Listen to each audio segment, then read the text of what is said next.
Hi, I'm Dr. Ken Erickson, developer of the ProMaker method and creator of the Step Up program for ultimate performance. It looks like we have time for another question here, and this is a good one. It's a toughie. Let's say, do I need shoulder surgery, or how do I know if I need shoulder surgery? That's a great question. There are so many shoulder surgeries are performed every year. Now, there are a number of different ways they can kind of occur, but I'm going to talk to you about the most common ones that I see in my office.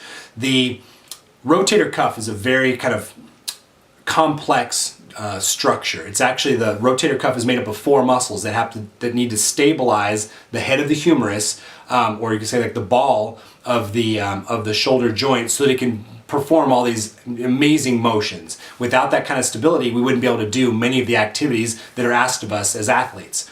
Well, if you have any imbalance to those muscles, the most common being the lowest of them, called the subscapularis.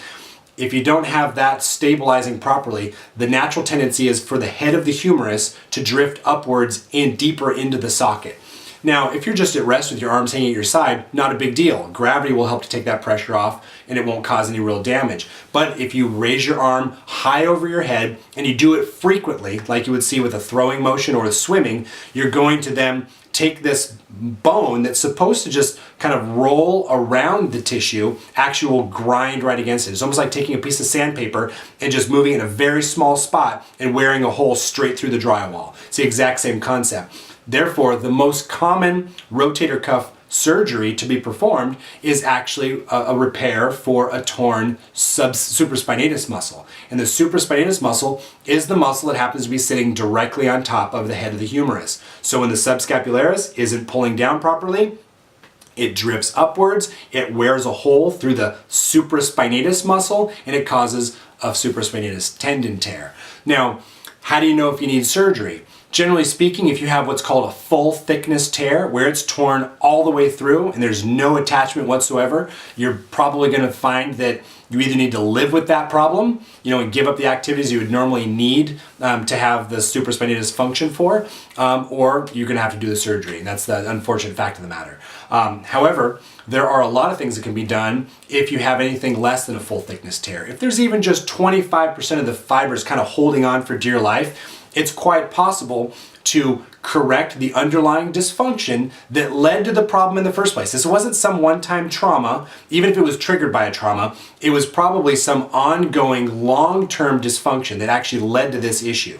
If that's the case, then all you need to do is correct that dysfunction and allow the body to then heal back what it has. You may not be able to get the muscle to heal entirely across if those fibers aren't touching, but you might find that 25, 30, 35% of that muscle might be enough for you to do most of the activities that most athletes would need to have to function properly. So I would kind of say you want to find exactly what's going on and fix that. And I would say, even if you had to get surgery, don't keep doing the same things you did initially to cause the problem, because you're going to just end up getting surgery again down the road. So what you need to do is find out why it happened like that in the first place and fix it. And I've provided the tools for you, the ProMaker method, to identify where those scar tissue adhesions are existing, and a step-up method in order to kind of eliminate those as well. So if you do need to do surgery, I still think it's important to do your due diligence and really break up the scar tissue and return the function back to normal.